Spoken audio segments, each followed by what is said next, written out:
Hey guys, welcome to சுகாஸ் gallery YouTube channel. இந்த மாதிரி கிரீட்டிங்ஸ் இனிமேல் நாமளே செய்வோம். அதுக்கு முன்னாடி நம்ம சேனலை சப்ஸ்கிரைப் பண்ணலன்னா சப்ஸ்கிரைப் பண்ணிக்கோங்க. பக்கத்தில் இருக்க பெல் ஐக்கானை கிளிக் பண்ணிக்கோங்க. கூடவே ஆளுங்கிற நோட்டிஃபிகேஷன் கொடுத்துக்கோங்க. இந்த கிரீட்டிங்ஸ் எப்படி செய்கிறதுன்னு வாங்க பார்க்கலாம். இப்போ இந்த மாதிரி 3 A4 சைஸ் கலர் பேப்பர் எடுத்துருக்கேன். உங்களுக்கு எந்த கலர் பிடிக்குமோ அந்த கலர் எடுத்துக்கோங்க.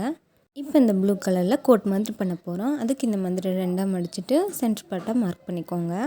மார்க் பண்ணிவிட்டு இந்த 2 எட்ஜஸையும் இப்போ நான் மடிக்கிற மாதிரி மடிச்சுக்கோங்க.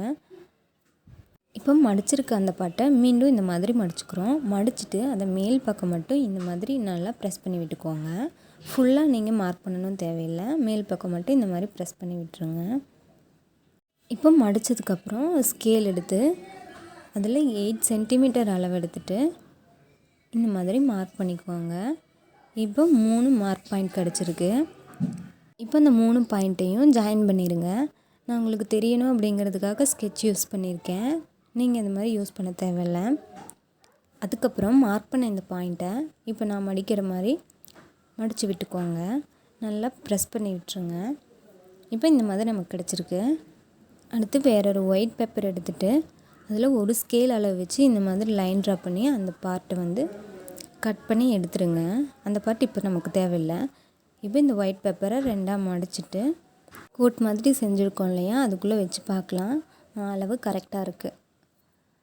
இப்போ வேறொரு ஒயிட் பேப்பர் எடுத்துகிட்டு 8 சென்டிமீட்டர் அகலமும் 13 சென்டிமீட்டர் நீளமும் இருக்கிற மாதிரி மார்க் பண்ணிக்கோங்க. உங்களுக்கு தெரியணும் அப்படிங்கிறதுக்காக நான் எழுதி காட்டுறேன். நீங்கள் இந்த மாதிரி எழுதலாம் தேவையில்லை. மார்க் பண்ணிவிட்டு இந்த மாதிரி கட் பண்ணி அந்த பார்ட்டை மட்டும் எடுத்துக்கோங்க. ஒரு ரெக்டாங்கிள் ஷேப் கிடச்சிருக்கு. இப்போ ஆல்ரெடி மடித்து வச்சுருந்த அந்த ஒயிட் பேப்பரில் வச்சு பார்க்கும்போது அதோட அளவு கரெக்டாக இருக்கணும். இப்போ கட் பண்ணி எடுத்து அந்த பேப்பரில் இந்த மாதிரி ஒரு ஸ்கேல் அளவு இருக்கிற மாதிரி லைன் ட்ரா பண்ணி இந்த மாதிரி மடித்து விட்டுக்கோங்க. மடித்து விட்டதுக்கப்புறம் அந்த ஸ்கேலில் 5 சென்டிமீட்டர் அளவில் அதோட எட்ஜிலேருந்து சென்ட்ரு வர மாதிரி மார்க் பண்ணிக்கோங்க. இந்த மாதிரி மார்க் பண்ணியிருக்கணும். அதுக்கப்புறம் இந்த மாதிரி லைன் ட்ரா பண்ணிடுங்க. லைன் ட்ரா பண்ணிவிட்டு அந்த பார்ட்டை மட்டும் கட் பண்ணி எடுத்துடலாம். அந்த பார்ட் நமக்கு இப்போ தேவையில்லை. இப்போ கட் பண்ணதுக்கப்புறம் நமக்கு இந்த மாதிரி தான் இருக்கும். இப்போ கட் பண்ண அந்த பேப்பரில் ஃபெவிகால் போட்டு ஆல்ரெடி கட் பண்ணி வச்சுருந்த அந்த பேப்பரோட உள்பக்கம் வச்சு நல்லா ஒட்டிக்கோங்க. இந்த 2 பேப்பரும் இந்த மாதிரி ஈக்குவலாக இருக்கணும். நல்லா ப்ரெஸ் பண்ணி விட்டுருங்க. இந்த மாதிரி இருக்கணும். இப்போது இந்த பேப்பர் எடுத்து கோட்டோட உள்பக்கம் வச்சு இந்த மாதிரி மடித்து விட்டுக்கிறோம். ஆல்ரெடி மடிச்சிருக்க பக்கமும் இப்போ மடிக்க போகிற பக்கமும், அதாவது அந்த ஷர்ட்டோட காலரும் ஈக்குவலாக இருக்கிறது மாதிரி மடித்து விட்டுக்கோங்க. நான் மடிக்கிறது மாதிரியே மடிச்சுக்கோங்க. மடித்ததுக்கப்புறம் இந்த மாதிரி தான் கிடைக்கும். இப்போ வேறொரு பிங்க் கலர் பேப்பர் எடுத்துகிட்டு 5 சென்டிமீட்டர் அகலமும் 14 சென்டிமீட்டர் நீளமும் இருக்கிறது மாதிரி மார்க் பண்ணிவிட்டு கட் பண்ணி எடுத்துக்கோங்க. நான் உங்களுக்கு தெரியணும் அப்படிங்கிறதுக்காக ஸ்கெட்சில் ட்ரா பண்ணி இந்த மாதிரி எழுதி காட்டுறேன். இந்த மாதிரி இருக்கணும். இதுவும் ரெக்டாங்கிள் ஷேப்பில் நமக்கு கிடைக்கிது. அதை கட் பண்ணி எடுத்துக்கோங்க. அந்த பேப்பரை இந்த மாதிரி மடிச்சிருங்க.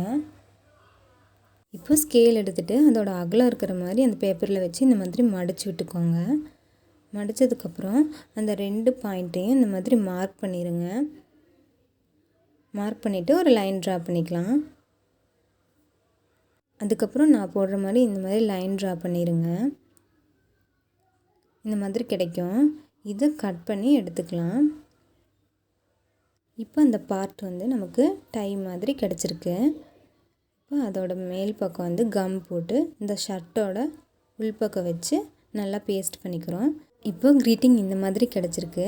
இதில் எக்ஸ்ட்ரா டெக்கர் பண்ணுறதுக்காக இந்த மாதிரி ஒரு பேப்பர் எடுத்து நான் மடிச்சுட்டு அதை 2 பார்ட்டாக கட் பண்ணி எடுத்துக்கிறேன். இது பாக்கெட்டாக யூஸ் பண்ண போகிறோம்.